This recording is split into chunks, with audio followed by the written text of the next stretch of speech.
Hey guys, to help run the forums, host the website, and travel, we've introduced a universal service fee for in-depth coverage, including this video. My goal is to be unbiased and transparent. It's a privilege to serve you. This is not an endorsement. Let's get into it. Hey guys, we're hanging out in Southern California and I'm finally checking out the Aventon Pace 500. This bike launched in November 2018, so it's really a 2019 model. Pretty excited. We've got the step-through model now, but originally it was just the high step in black. It also comes in this SoCal sand, which is really cool. You get the white, very, a very approachable, low step, very low minimum saddle height here too, just the way this is designed.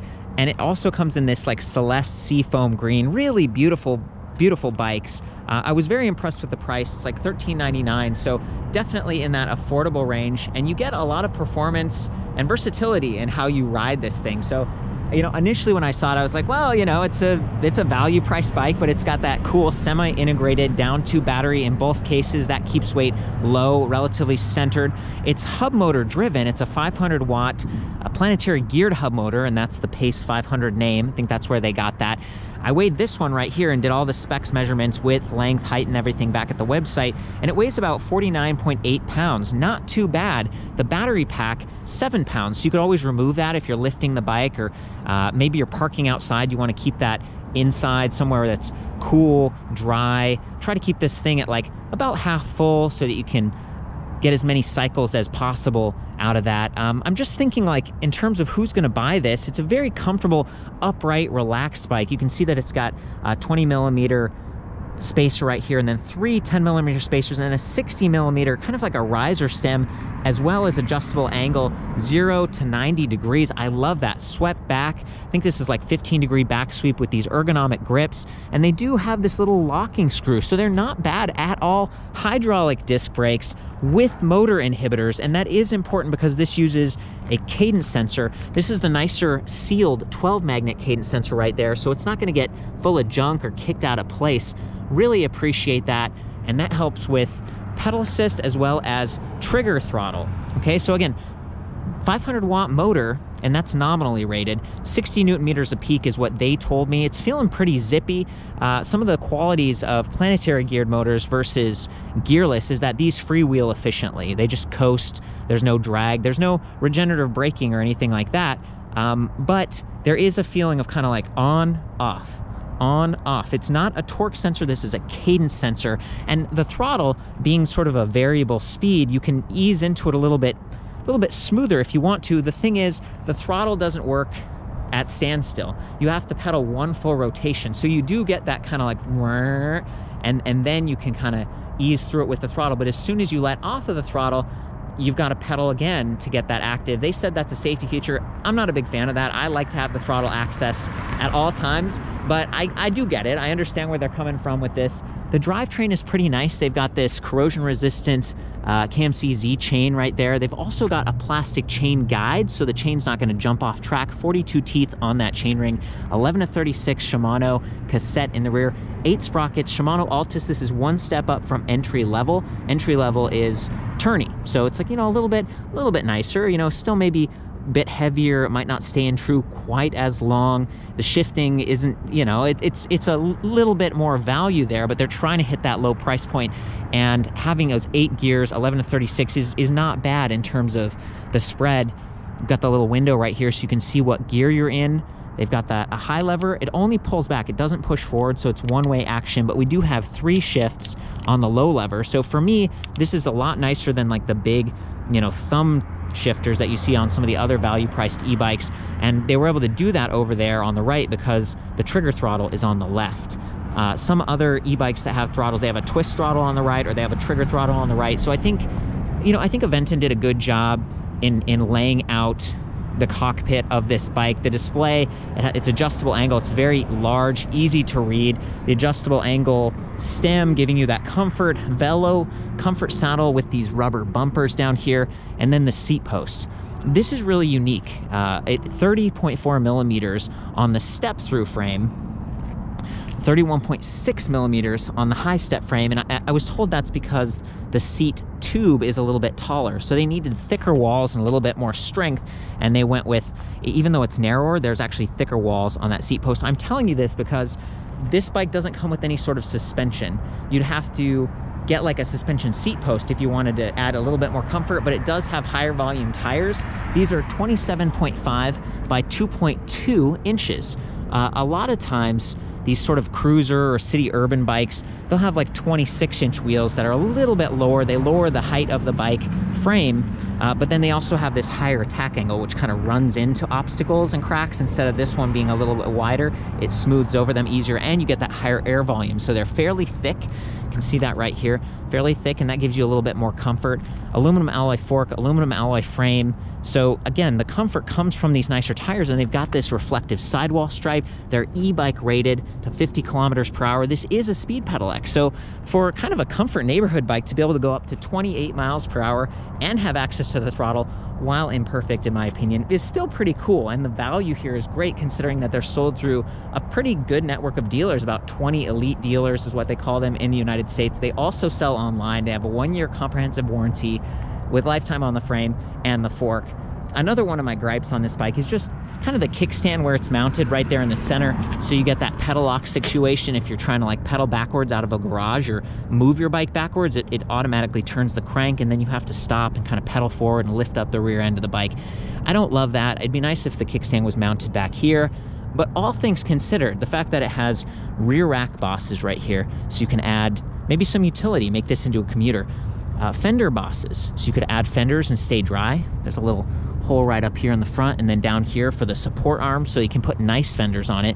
They aren't going to rattle around quite as much. It's got that sealed cadence sensor, the nicer saddle, the grips. It's a comfortable bike, and it's fast, you know, and that might mean that you burn through the battery a little bit quicker, especially with a 500 watt Planetary geared motor. It's a zippy bike. It's pretty satisfying.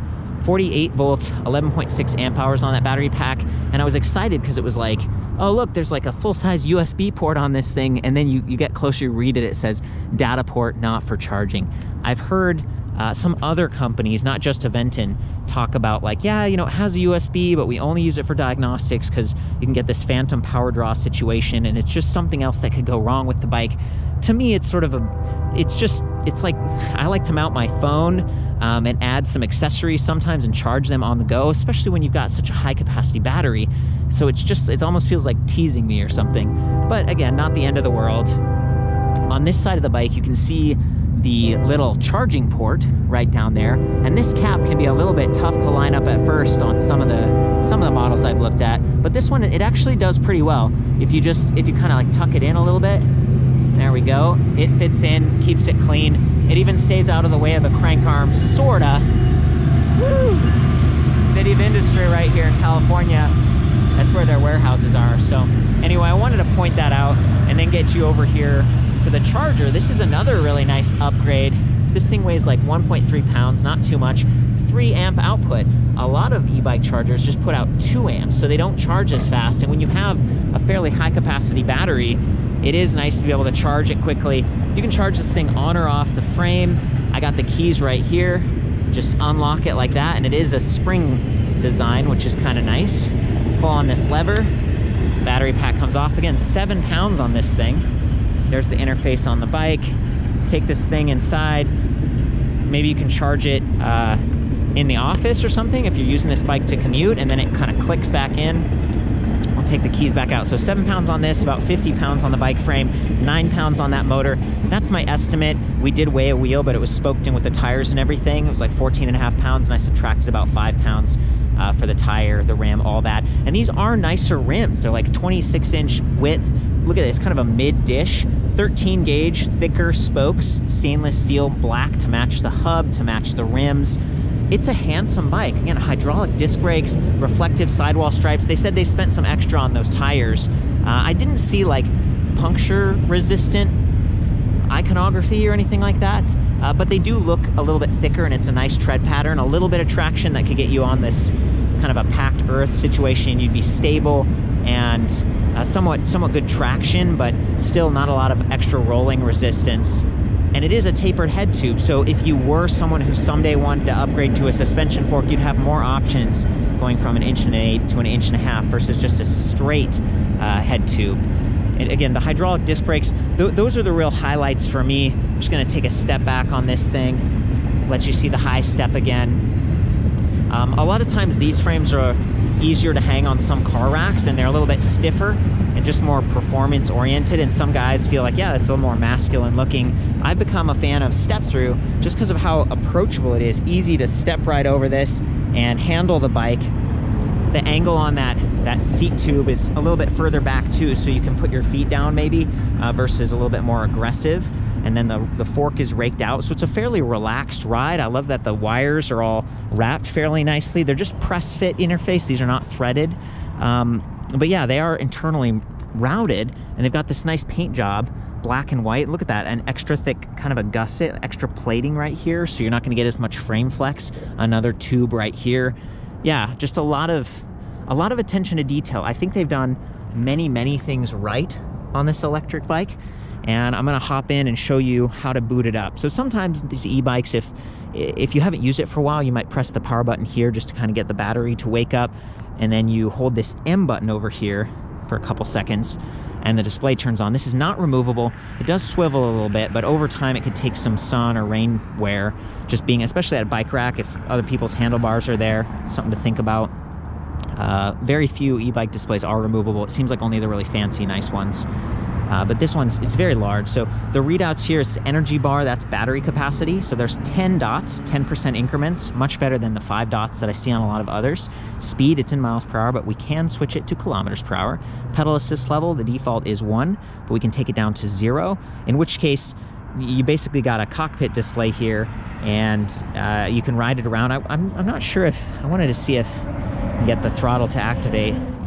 There we go. So I just went out because I wanted to test, and yeah, the throttle does work seemingly at full power, even on pedal assist level 0. I hadn't tested that yet. So you can see 0, but it goes all the way up to 5, which is nice. Odometer, and if we press the M button, it shows the other readouts.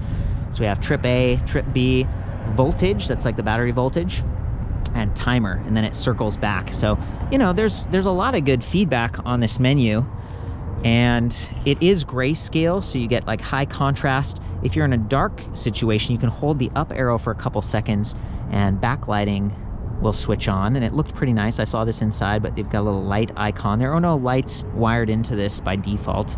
And then if we hold the down arrow for a second, there we go. We got walk mode. So that'll take us usually at like, you know, 4 miles per hour or something, not too, maybe 3 miles per hour in this case. So that's cool. And then of course, settings. So I wanted to get in here real quick and give you guys some feedback on what that gives you access to. I found out that you hold the up and down arrow for a couple of seconds, and now we're in settings. So this is like backlight brightness. We're on 3, which is the highest. I'm gonna click the M, and it goes to, I think, miles or kilometers down there. So we can keep it in miles. 48 volts, 27.5 wheel size, 45 kilometer, that's the top speed, and I think you can actually raise it and maybe get this bike going even faster than 28 miles per hour. But be careful with your jurisdiction. This is kind of a class 3 electric bike. And then having the throttle and stuff, different jurisdictions handle things differently. You can remove that throttle pretty easily depending on where you want to ride. And then let's see, what else do we got here? Trip A, trip B, maybe we just left the settings menu. So 46, oh, okay, backlight brightness. So it just loops around units, miles. So we're good. When you're done with all that, I think if you just hold the M button for a couple seconds, yeah, it gets out. So that's it. That's a good overview of the display. We talked about the charger. We got Luis over there on the other bike, and we might just hop on and do a test ride together. But I've got to say, I'm actually really impressed with this thing. Aventon, apparently it's like a Spanish word that means to lift up or to kind of propel forward. That was cool. I was asking about the history, and they started, I think, around 2013. They have a bunch of non-electric bikes as well, and I'm at their headquarters getting some help from the staff. Definitely cool to see a value-priced e-bike, but with some of these extra little attention to detail, things that work really well. There isn't a bottle cage boss provision on either of these bikes, but they do ship it with like a cup holder that can mount to the handlebars, and then an extra derailleur hanger and some of these extra plastic clips. It comes with these nice pedals too. These are aluminum alloy, Tracy Zoo, I don't know. They're a little bit wider than normal. They're not quite like the Welgo ones that I really like when I buy aftermarket, but they're definitely a step above plastic, cheaper stuff like that. And there isn't a derailleur guard, which is something that I do see on other affordably priced bikes that come in a big box, just to keep that derailleur from getting bumped out of place. But the motor cable looks like it's tucked out of the way pretty well. A little bit extra wiring going on, but not the end of the world. Yeah, I think that's about it. We should probably just hop on. Do you want to pop the charger in my backpack here? Yeah. We're good. Just started pedal assist 1, just like before. And that is the medium-sized frame on the step-through. It does come in small and medium if you get the step-through. And if you get the high step like I'm on here, it comes in small, medium, and large, which is nice. And then the fact that they've got those dealers where you might be able to go in and actually test ride, that's pretty cool. Okay guys, from here you can see that 42 tooth chain ring down there. I love that plastic guide. It doesn't have like a chain guard, so if you're wearing a skirt or something, it could touch that chain a little bit. It's one of the kind of minor trade-offs I was thinking about. Standard 170 millimeter crank arms, those nice pedals down there, and then 11 to 36 cassette in the rear, those 8 speeds with the Shimano Altus. The Cadence Sensor here, it's fairly high resolution. It's got like 12 magnets, but there is a little bit of an on-off feeling. I've got this set in the highest level of assist, level 5, so I'm gonna pedal along and you can try to see how responsive it is and then also how loud that motor is. And look at this, there's a quick disconnect right here and the motor power cable goes above the chainstay. There's no slap guard here, but this might actually create a bit of a slap guard feel. You might end up with some nicks on the chain. Sometimes what I do is get like a piece of clear box tape and I'll put it over the paint, just a little strip right there. Or you can buy a little neoprene cover on Amazon if you really want to, because some of the colors are really nice. Like this black or this white is glossy. Same with the black over there on the high step. And then that Celeste, like seafoam green color was nice, or the SoCal Sand. Some decent color options. I like white a lot because it's so visible. It's really highly visible.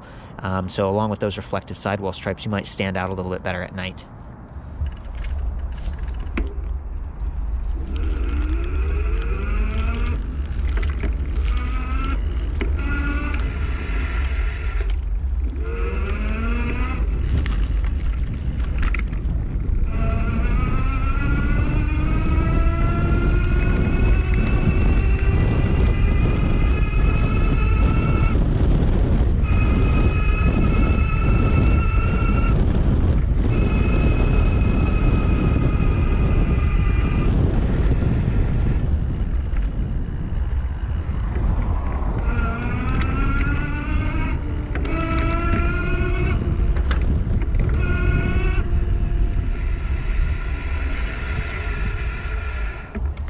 Yeah, I'm liking the nice big tires. It feels pretty good. You know, it did take that extra rotation to get that throttle activating, but then it's nice. You can take a little break, like take a breather and just use the throttle once you're up to speed. Pretty good. Nice reflective sidewall stripes. I'm gonna boost it up to the highest level of assist. Remember, you can't really hit 28 miles per hour unless you're in assist. The throttle only goes to 20 miles per hour to keep this class like 2 or class 3 legal. Kind of interesting, right? Look at that, 28 miles per hour. It's fast. And you know, pretty stable. Trying not to be too ridiculous here. How you feeling, buddy? I'm great. This is fun. So fast. Will you pedal along? I can listen to the motor. There he goes. So you can hear there is a little bit of a whine, especially in the higher levels of assist, the higher power level. Hey guys, we had fun out doing the rides and everything, but I had a chance to come in and check out the warehouse here, and I was really impressed just how big this place is, how many bikes they've got. Those are some of the non-electric bikes. This is a bike that's been customized a bit and it's ready to go. And then they just opened this one because, you know, it's always interesting to see like what kind of work you're gonna have to do if you buy this direct, if you don't live near one of the shops. So it looks like both wheels are off of the frame. There's the seat post and the saddle. Up here, we're gonna need to put on the handlebars. That's the stem right here would kind of clamp onto that. And then way down there, there's actually the derailleur has to be mounted. So it's not pre-mounted. I would say this is, you know, it's probably the charger in here, maybe some of the pedals. there's more work that has to be done with this bike than some of the other ones I've seen direct order, but the box is a little bit more compact, maybe a bit easier to move. It's got these nice handles and stuff. I'm saying this because it's like you're getting a good price point, but there's probably going to be some more time and effort involved in building and then just tuning this up. You might get to work with like a local shop, or you could call VeloFix or Beeline, one of the mobile bike repair services, to help you get that last bit dialed in. You might need some different tools. Luis, do you know what kind of tools people would need? Or yeah, so they're gonna need a couple wrenches and a couple hex keys. We do offer some free multi-tools, a 15mm pedal wrench. Cool. And yeah, that's about it. But usual, most common house tools will work. Okay. Yeah. Okay, that's a good idea. So I'm guessing, depending on your skill level, it could take an hour to build that. Yes, just about. And we have a very informative YouTube video that you could see for yourself what it requires to build it, and it's going to give you everything from beginning to end. Perfect, man. That's great. Yeah, and these guys do have a really good website. It shows all the different colors, different angles and stuff. So I'm trying to give you like the authentic, independent feel, but more and more companies, especially some of the bigger companies that do this a lot, have great resources, and I hope that helps you out. I think that's about it, you guys. That's the Aventon Pace 500. For the full write-up on this, some more pictures and all the specs and stuff, I'll see you back at ElectricBikeReview.com. I've also got some forums set up so you can share if you've got one of these, or if you had the Populo electric bike, which kind of came from the same company. I don't know if Populo is still a thing. I think they're putting all their bikes under Aventon because they also have the traditional non-electric bikes. But it seems like a pretty good thing, and I'd just love to hear your thoughts and feedback, especially if you own one of these.